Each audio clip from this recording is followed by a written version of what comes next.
Parenting is hard. It can also be rewarding, but getting through the grind to the good stuff can be a real struggle. And all of us could use some inspiration, encouragement, or just a reminder that we aren't alone on this journey. Sometimes even parents need a timeout.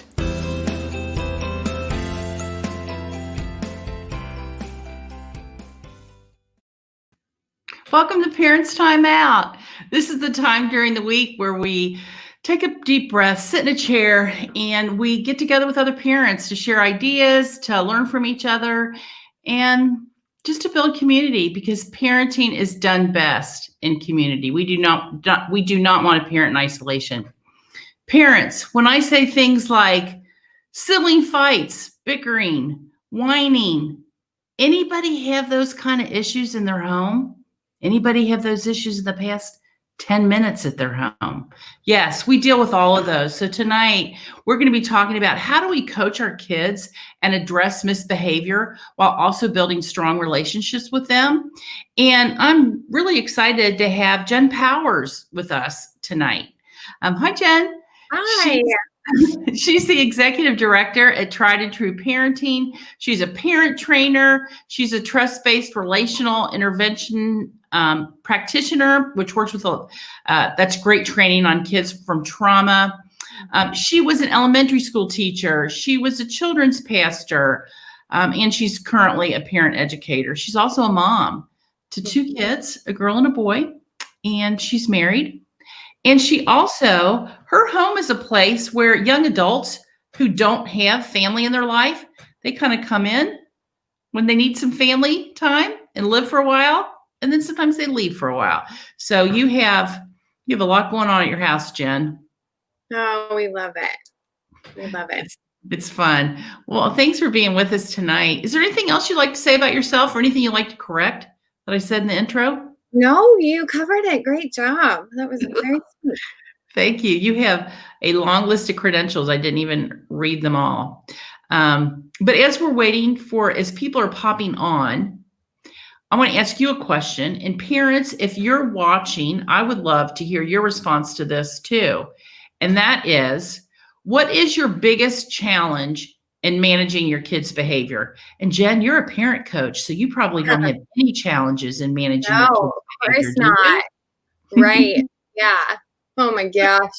No, there's a reason that I'm in this role, because I have to stay fluent in the work that I do in some way. I use a lot of examples from my own house. Well, I think in this current season, the toughest thing is this lack of predictability and control and how it flushes out in behavior. And really what we're seeing as a result of that is kids grasping for control and parents over responding, right? Because we bring something to the dance too, and this parenting dance. So we're all living at this heightened state because of the dynamics of the world we're living in right now, whether it's COVID or racial unrest or political crazy. So just parents over responding and kids operating in some manipulation and control.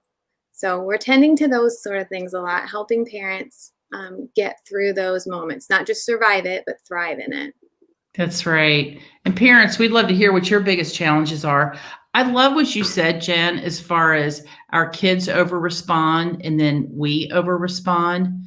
Yeah. I mean, my kids are older now. I have 5 kids and they're adults, and 3 of them have kids of their own. Mm. But I know when they were little, I would forget that it wasn't about me. And I would take things personally that a 3-year-old would do. Like a 3-year-old do something, and I would take it personally, and I would lose my temper. And then sometimes I even forget where it all started. So I think that would be a great example of how I over responded. Oh, amen. Me too. April says manipulating and control is a big challenge for her. Taking things personally. Yes. Don't take things personally, April. So what would you say as far as manipulation and control? Like, how do we respond to that? Yeah, that's a great one. So one of the things that we teach too in our classes is about sharing power, and where can we create space where we are sharing power. It's our power to share. So we're not talking about permissive parenting. We're talking about where can I give a little so that my kiddo can have some buy-in in the game. And so sharing power might look like in terms of screen time. Gosh, that's something that we have to manage in such a different way, especially for those of you who are doing virtual learning from home. You've got kids on screens like all day, and then they want free time to check out and maybe play a video game or do television, and we've got to share some power there. So things like, do you want to watch 10 minutes of Teenage Mutant Ninja Turtles and then read a book or play a board game with me? Or do you want to read a board game, play a book? Oh, I just reversed that. Read a book, play a board game, or watch your show. So any sort of space, down to our little wee ones. Do you want to wear the red shirt or the blue shirt? Like silly things. Which cereal do you want for breakfast? Just appropriate size of control. And that will really tend to manipulation and control, because that's what they're grasping for. Is they want some homeostasis, especially in the world we live in right now. Right. We in Kids Club, I lead Kids Club at Crossroads, and we talk about give kids an option or a choice. See, we're trying to be kind of funny, option or a choice. We give them an option because we want them to grow up into adults that can make choices. We want them to be adults who can compromise with others. I mean, rarely when you're in a situation does everybody want the same thing. So you need to talk about a compromise and negotiate. So I think doing it at 3, but so often parents feel like I'm the adult and I need to be in control and make the decisions. Yeah. And that's where we say it's your power to share. It's your power to share. So you get to decide the parameters around that power and what choices they get to choose from, this or this. That's right. Something else in there, Kim, that triggered a thought, and now I can't remember. So maybe we'll come back to that in a moment. Yeah. When it comes back, and parents, yes, if you have questions, just put them in the comments. Jen, when I was talking to you the other day, you had so many great, just quick tips. So I would like to just give you some different challenges that we might face. Sure. And just tell me what we could do in that situation. I'm a parent and my kid has just lied to me. How do I respond? Oh, I would, that's hard because you don't want to assume motive. So in that moment, I would say, can you try that again? Why don't you try that again and tell me what's true? Yeah, I would say try that again and use your words and tell me what's true. Or just mine out their heart and begin to be a detective and ask questions and see if you can't uncover it together. It's a tricky one. I think it would depend on the situation because you don't want to assume motive. And there could be a need behind that behavior too. What would you say? Because somewhere when my kids were little, I had read, don't put them in a position where they can lie. Because I would do that. I would do that a lot. I'd come into the room, they'd have chocolate chip stuff all over their face. And I'd say, did you eat a cookie after I told you not? Like, and then they go, no. So how do you feel about that? Somewhere along the line, somebody trained me and said, instead, I should do something like, hey, it looks like you ate the cookie, even if I told you. What would you say to that as far as asking them questions that might put them in a position to lie and how we can? Yeah. Well, above all else, I would say, however you mine out the situation, to not break connection. So even as you see their little chocolatey face and messy hands, asking questions in such a way where you're not breaking connection. You want to stay connected all the way through it. So that's a hard one because you caught them in the moment. So I would honestly focus on cleaning up the mess, getting them cleaned up, having some connect time, a heart to heart, and then revisiting it. And then going through that situation, prompting them again, like, did you eat the cookie? And let that build to some competency. Let them have an opportunity to get it right. So you're walking them through a redo of sorts. Mm-hmm. And then you have some praise on the back end. So we know they have motor memory for the wrong way. We know they know how to lie. So let's give them some space to practice telling the truth and getting it right. I mean, that sounds like a little kiddo behavior. Hopefully you don't have a teenager with chocolate on their face looking at you and saying, I didn't eat it. you know? Right. So for Yeah. our preschool kids, motor memory trumps cognitive memory. So the more that we can get them doing the right way, we'll get more bang for our buck. Yeah. And you mentioned redo. We talk about that a lot. Explain to us what redo is. Yeah, sure. So this really, for those of us that were parented in more traditional models, it was like the consequence, like was the way that parents navigated it. And then we're not saying that consequences are wrong. There's absolutely a place for consequences. But what I lacked, and again, my parents only did what they knew how to do, so we're not throwing anyone under the bus, but where the gap was teaching to the alternative appropriate behavior. So not just saying, stop that, don't do that, be quiet, whatever. We're teaching to what they should do instead. So in terms of lying, well, let's practice telling the truth in this same scenario. Another example, cleaning their room. We're going to teach to that. If they didn't do it the right way, we're going to come alongside them and redo it to criteria, to what your standard is, and making sure that our standard is reasonable. So we can do that alongside them. It's an opportunity to build connection, and it's an opportunity for them to build competency. We want them to have hardwiring for the right way, right? And then be able to praise them on the back end. And then we're depositing trust in their account. We're not always correcting them. We're not always like micromanaging their behavior or doing helicopter parenting. So Right. for parents too. So, we're never going to get it right 100% of the time. So we call that rupture and repair. So especially in the season, we kicked this night off with talking about over-responding from parents. So when we do that, we have to be what we want to see. So if we expect our kids to comply with redo, we better be practicing redo ourselves, which is hard. It's hard to admit that you botched that up as a parent. It takes a lot of humility. So, but I encourage you, if you're going to implement redo in your home, start with yourself. Start with doing redo yourself. That is so good. And that's where we can introduce asking for forgiveness and apologizing to our kids too. Like when I lost it with my 3-year-old over something that was totally, I over responded. We can go to them and say, I lost my temper. Please forgive me. Can we do that conversation again? So that's really good. April said, what do you mean by staying connected the whole time? That's a great one. So one of the parenting models we use is called trust-based relational intervention. And they have kind of three questions on the back end of an exchange with our kids or difficult moment that will help us kind of tease out, how did this go? And one of them is, are we more connected on the other side of this moment? So that means, did we forsake relationship in this corrective moment? That means, did I just kind of go after a gnat with an elephant gun and over respond or yell or do something to break relationship, essentially?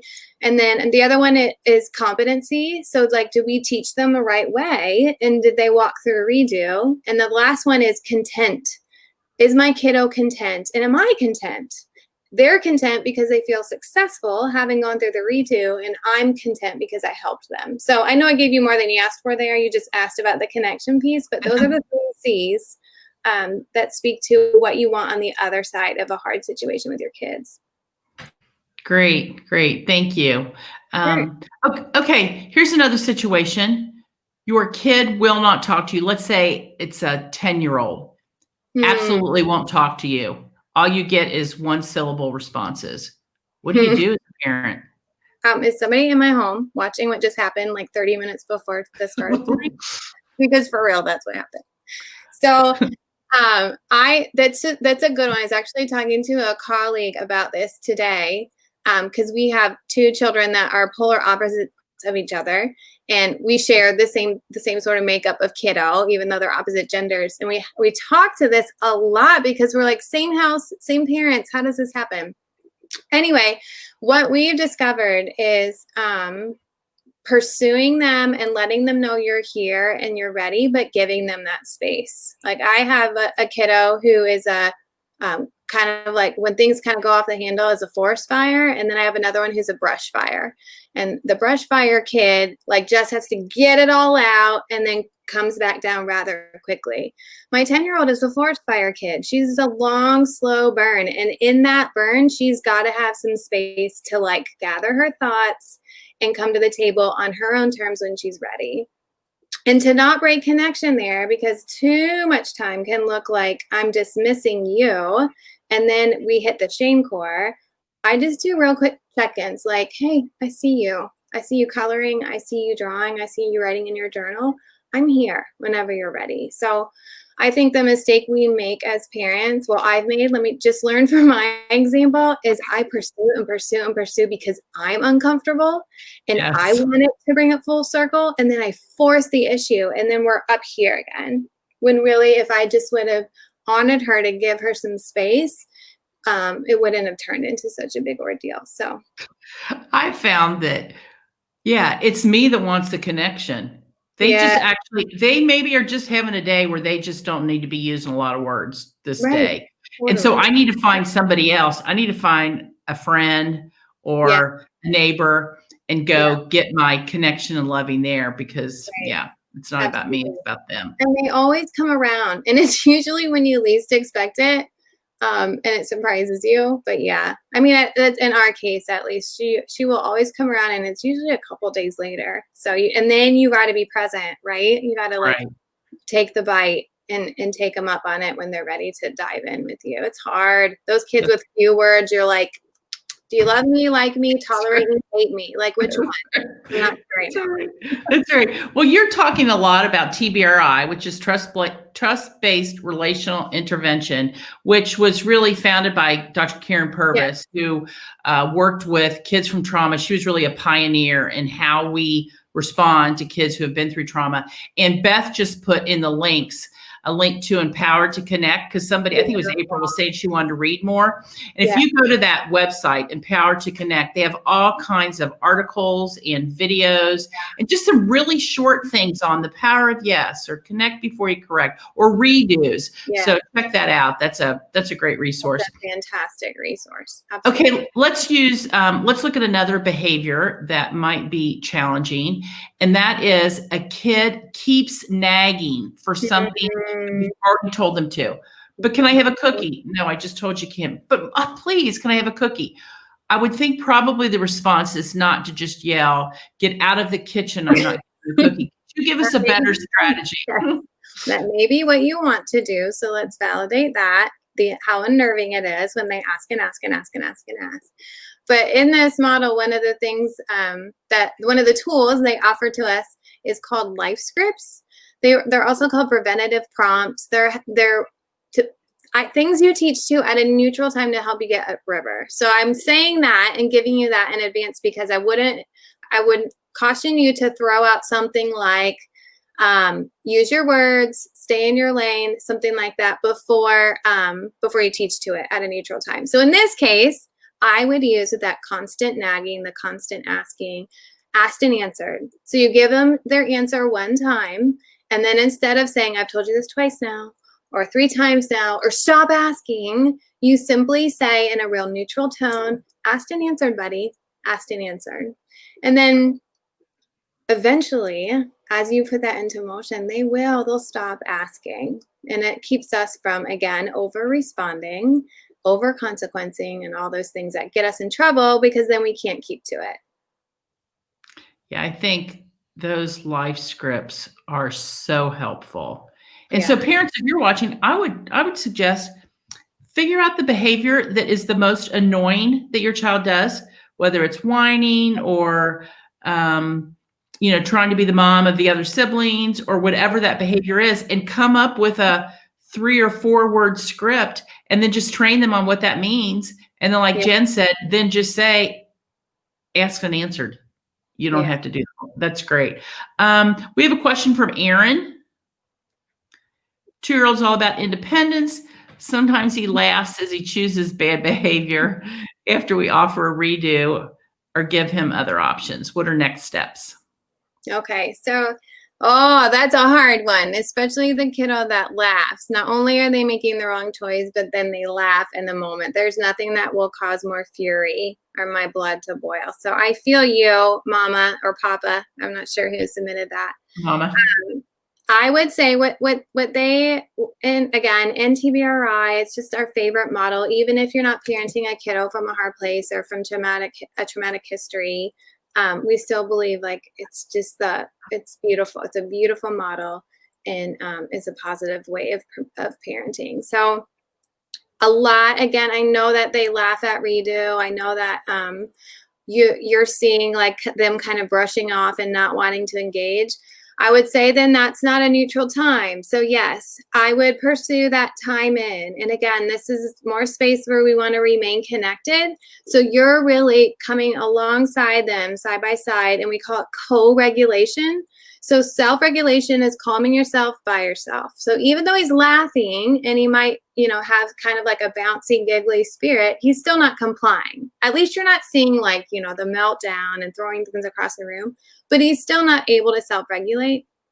So I would recommend to you, I would offer to you to help get him to a space, remain connected to him. We call that time in. That's what Karen Purvis would call it. Sit with him for whether it's 2 minutes or so. What we do remove is like a level of engagement. Again, not to like provoke shame, but like perhaps not genuine eye contact, perhaps not engaging through talking and having relationship, but you're still present. You're still remaining connected. And then when you see them kind of settle, then you do some playful engagement, maybe even some role reversal on what that kiddo should have done instead. In essence, you're ushering them into that redo. So, but if they're giggly and laughing and not complying, won't engage, they're not ready. It's not a neutral moment anymore. That's right. And this sounds like a lot of work, but we're looking for not short-term compliance, but long-term character transformation for them to be the very best version of what God called them to be. So this extra work now, well, Aaron, this extra work while Michael is 2 will pay off when Michael is 16. It will build a foundation. Someone asked a question about life scripts, and Beth just put up from Empowered to Connect. There's a PDF, a document with a whole bunch of life scripts. And I would encourage you too, though, use some of those, but you can also come up with your own. Absolutely. Too. I love that you mentioned that, because you can take any complicated, bothersome behavior and think of what is the opposite of that and shimmy it down to just a few words. I know that handout you're talking about because we got their permission to use it as part of a binder we have to pair with our class. And there's a couple not on there that might serve these parents well. I think said one is stay in your lane. We use that all the time in our house. So if you have any older siblings that like to co-parent with you, but you did not invite them to do so, stay in your lane is a great one. So the sibling that wants to be the boss or like take directive, take your role, put on your parenting hat and throw out directives. The other one I love is focus and finish.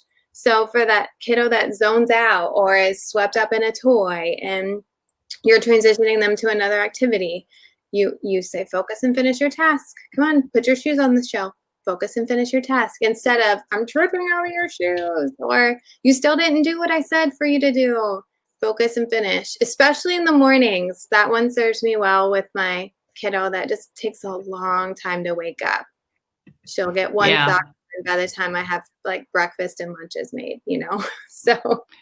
Yeah, but check those out. I'm glad you added those, and that just shows parents how they can come up with their own. The one you were talking about, focus and finish.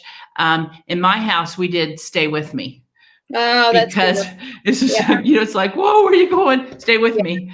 Yeah. Okay, we have another question from Abby. I struggle with listening, telling my children multiple times to do something, like getting in the shower, then it turns to yelling. Any advice? Oh, I feel you, Mama. I have a kiddo that one that loves to be clean and one that probably could go for 2 weeks without showering. So I wonder if that focus and finish might serve you well. And maybe not, depending on the age of that kiddo. The reason I love that one so much and I keep saying it is because it keeps me from lecturing. It kind of keeps me grounded and from kind of flying off the handle. And it helps that kiddo course correct on their own. And keeps me from micromanaging their behavior. So it's just a quick like redirect without me flying off the handle. Another thing too, I was pushing a shower in the morning when this kiddo very much had a hard time getting out of bed. This is my kiddo that could sleep 12 to 14 hours and she's almost 11. So we switched everything up and now she showers at night when she's more alert and it's actually calming and helps her to fall asleep faster. So I would offer to you to think about when is the best time for that kiddo to shower and maybe think about switching up your day a little bit to accommodate that. So just thought I'd throw that out because I was forcing an issue when really it just wasn't the best time for her per se. Yeah, that's so really what you're doing there, Jen, is you're offering a choice. Absolutely. Instead of saying, take your shower now, you're going, hey, here's a couple ideas on when you can take your shower. Why don't you choose when you want to do it? That could be a compromise too. So, and that's what I was going to make mention of with those choices. If you have a kiddo that's like, well, those are stupid choices. I don't like your choices. You got to respect you there. But then you can also teach the compromise. So like, okay, thanks for using your words, depending on, if that's like they've used their words and not their behavior to get their needs met.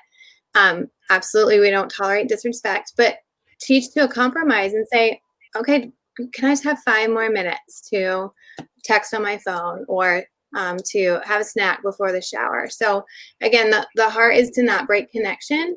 And like you said at the beginning of the night, Kim, I loved it. There are 4 skills for healthy relationships, and one is to negotiate your needs. So if we can empower them to use their voice, this is something that we want them to be proficient in long after our care. So that's right. On them using and developing their voice for sure. That's right. One last question I would ask you is, I know that our past really impacts how we parent. So are there any watch outs for us as parents where we might be parenting in a way that is directly related to the way we were parented? Oh, so good. That's so good. Yeah. The hope piece in there. Well, first of all, yes, obviously our past affects our future too and how we parent, but it doesn't have to determine it. So if we were missed out on things like for me, playful engagement is really hard.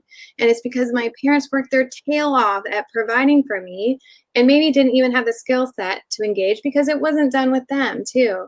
So what I would offer is, yes, it's there and it's real. But the best, most important work you can do is begin to make sense of that and make for yourself realistic goals. Like when I first caught wind of the TBRI model, I wanted to be sing-song and care and purpose and have the right response in every moment or be Jesus. And that was an absolutely unrealistic expectation for myself. So pick one small step forward, right? Don't despise the small beginnings. The Lord rejoices to see the work begin. So what is your one small step forward? And for me, mine was to connect, and that's why you always hear me say connect before you correct, like to lean in emotionally and ask, hey, how does this COVID season make you feel? What did it feel like to not have your last game on the field? What did it feel like to not have, your end of year party with your 2nd grade friends? And so for me, because I have a dismissing tendency of caregiving, I got beautiful instrumental care. Like I had all my needs provided for, but I didn't necessarily have that emotional attunement. So that's where I lean in a little bit. There's so much there, Kim, as I'm sure you know, attachment styles and how our past, is a huge indicator of how we parent presently. So that's definitely an area to be brave and dive into. And at Tried and True on our website, you'll see we have some resources for that. There's tons of people doing this work in the community brilliantly. So I'm sure between all of us, we can put our heads together and steer parents in the right way in terms of resources. Yeah. But what scripture did you just quote? That is Zechariah, I want to say, 4:10. Oh, now you're putting me on the spot. Oh, Beth just put it up. You're right. It was Zechariah 4:10. Praise the Lord. The That Lord is rejoices to see the work begin. That's Very only good. at 9 p.m. That was really good. Okay, I'm going to put that on an index card. Our time is, Dan, this has been great. And I would love to know, do you have any just parting thoughts that you would like to leave with our parents? Yeah, actually, one of the scriptures I've been sitting on myself is Jeremiah 15, where it talks about extracting the precious from the worthless. I had a trainer that told me that a broken clock tells the right time twice a day still. So I would encourage you, if you're seeing all the things we talked about, sibling rivalry, bickering, whining, not listening the first time, all of that stuff, really try and mine out what are your kids doing well and call that out, call it forth, and connect in any way you can.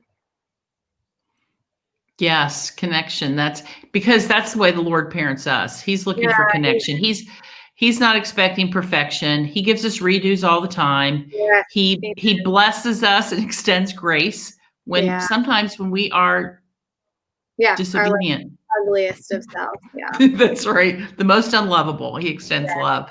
Yeah. Well, Jen, thank you so much, parents. It was great being with you tonight. If you have more questions, go ahead and put them on there, and Jen will check back in here and she'll respond to you. And we also put the link for Tried and True Parenting on here, so you can connect with her there. And then next week, same time, Wednesday at 8:30, we're going to be joined by Paul and Amy Owens. Paul is on staff at Crossroads. They have 4 adorable kids. Amy's an amazing homeschool mom, and they are very intentional in their parenting. They are a fun family. And so they're just going to be sharing some ideas on parenting. So join us next week. Parents, thank you. Jen, have a great night. Thanks for spending the evening with us. Thanks for having me. Good night, parents.